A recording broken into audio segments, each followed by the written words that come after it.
ওঙ্কার বাংলার সঙ্গে রয়েছে আমি শিল্পা। আসছি বিস্তারিত খবরের দিকে। ভোট প্রচারে বারবার উস্কানিমূলক মন্তব্য। কখনো বলেছেন ফলাফলের পর কোন দিল্লির বাপ বাঁচায় দেখে নেব, কখনো ডিজের আড়ালে রাজনৈতিক হিংসার ইঙ্গিত দিয়েছেন। ক্ষমতায় ফেরা না হলেও এসবের মন্তব্যের জেরে সিআইডির জেরার মুখে অভিষেক বন্দ্যোপাধ্যায়। মঙ্গলবার উস্কানিমূলক মন্তব্যে রাজনৈতিক হিংসার মামলায় ভবানী ভবনে অভিষেককে তলব করেছে সিআইডি। সিআইডি দফতরে মঙ্গলবার বেলা 11টায় হাজিরা দেবেন অভিষেক। উল্লেখ্য, এর আগেও গত শুক্রবার এবং রবিবার অভিষেক বন্দ্যোপাধ্যায় দুদিন 5 এবং 8 ঘন্টা ধরে বিধানসভা সই জালিয়াতি মামলায় জিজ্ঞাসাবাদ করে সিআইডি।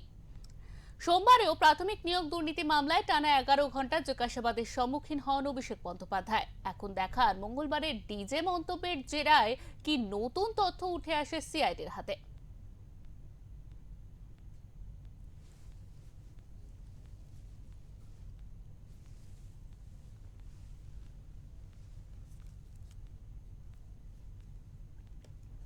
আপনাদের আরো একবার জানিয়ে রাখি, ভোট প্রচারে বারবার উস্কানিমূলক মন্তব্য এবং কখনো তিনি বলেছেন ভোট পরবর্তীতে কোন বাপ বাচ্চায় দেখে নেব, কখনো ডিজের আড়ালে রাজনৈতিক হিংসার ইঙ্গিত দিয়েছেন এবং ক্ষমতায় ফেরা না হলেও এইসব মন্তব্যের জেরে সিআইডির জবাবের মুখে পড়েছেন অভিষেক বন্দ্যোপাধ্যায়। মঙ্গলবার উস্কানিমূলক মন্তব্যের রাজনৈতিক হিংসার মামলায় ভবানী ভবনে অভিষেককে তলব করেছে সিআইডি। তবে বলা বাহুল্য, সিআইডি দফতরে মঙ্গলবার বেলা 11টায় হাজিরা দেবেন অভিষেক বন্দ্যোপাধ্যায়। এর আগেও গত শুক্রবার এবং রবিবার অভিষেক বন্দ্যোপাধ্যায় দুদিন কিন্তু 5 ঘন্টা এবং 8 ঘন্টা ধরে বিধানসভা সই জালিয়াতি মামলায় জিজ্ঞাসাবাদের মুখে পড়েছিলেন সিআইডির, এমনটাই কিন্তু তথ্য রয়েছে। এবং আজ বেলা 11টায় আবারও তিনি হাজিরা দিতে যাবেন।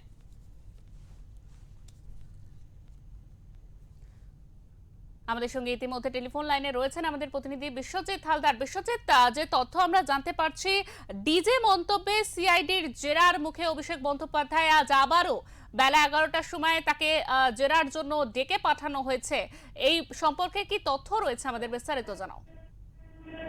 একদমই। দেখো, প্রথমে তোমাকে যেটা জানিয়ে রাখি যে আজকের অর্থাৎ দিনকে ঠিক 12টা নাগাদ অভিষেক বন্দ্যোপাধ্যায়কে সিআইডি মানে ভবানী ভবনের যে সিআইডি দপ্তর সেখানে দেখা করতে বলা হয়েছে। তবে এটা কিন্তু সই জালিয়াতি মামলায় যে বিধানসভায় যে সই জালিয়াতি মামলা ছিল সেখানে অভিষেক বন্দ্যোপাধ্যায়কে ডাকা হয়েছিল রবিবার দিন।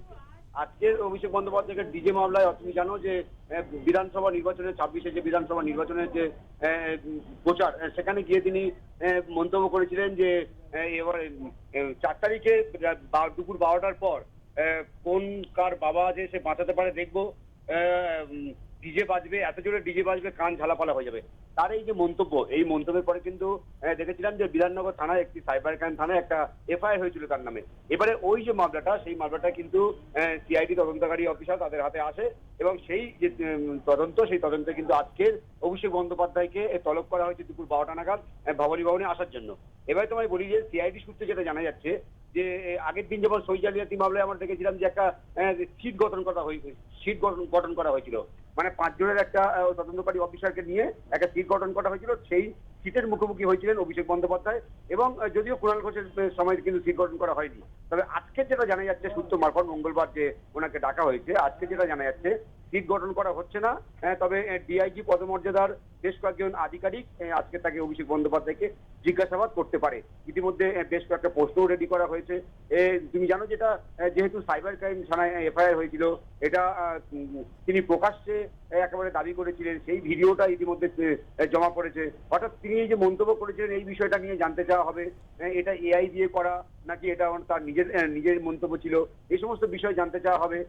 তবে অভিষেক বন্দ্যোপাধ্যায় কিন্তু সই জালিয়াতি মামলায় আমরা দেখেছিলাম যে কলকাতা হাইকোর্টের থেকে কিন্তু রক্ষা কবচ ছিল এবং এই ডিজে যে মামলাটা রয়েছে এখানে কিন্তু রক্ষা কবচ নেই। এবং সেক্ষেত্রে অভিষেক বন্দ্যোপাধ্যায় কখন আসেন সেটা এখন দেখার। তবে ইতিমধ্যেই এই যে সিআইডির যে সিটে তোমার বলছিলাম যে 4 জনের একটা আধিকারিক তারা হয়তো অভিষেক বন্দ্যোপাধ্যায়কে জিজ্ঞাসাবাদ করতে পারেন, সেই তারা কিন্তু রেডি রয়েছেন। এবং ইতিমধ্যেই ভবানী ভবনের যে নিরাপত্তা সেটাও বাড়ানো হচ্ছে। কারণ তুমি জানো যে অভিষেক বন্দ্যোপাধ্যায় তিনি যখন আসেন একটা সাধারণ মানুষের মধ্যে একটা কৌতূহল তৈরি হয়, সেজন্য একটু নিরাপত্তা বাড়ানো হয়েছে ভবানী ভবনের সামনে। এবং তোমাকে আরেকটা বিষয় জানাবো যে কালকের কিন্তু অভিষেক বন্দ্যোপাধ্যায় প্রাথমিক যে নিয়োগ দুর্নীতি হয়েছিল সেই নিয়োগ দুর্নীতি মামলায় কিন্তু তিনি ইডির জেরার মুখোমুখি হয়েছিলেন। শিল্পা। একদমই বিশ্বজিৎ, তোমাকে অনেক ধন্যবাদ। আমাদের সঙ্গে ছিলেন আমাদের প্রতিনিধি বিশ্বজিৎ হালদার। তিনি কিন্তু জানাচ্ছিলেন যে আজ বেলা 12টায় আবারও কিন্তু অভিষেক বন্দ্যোপাধ্যায় জেরার মুখে পড়তে চলেছে একেবারে সিআইডির।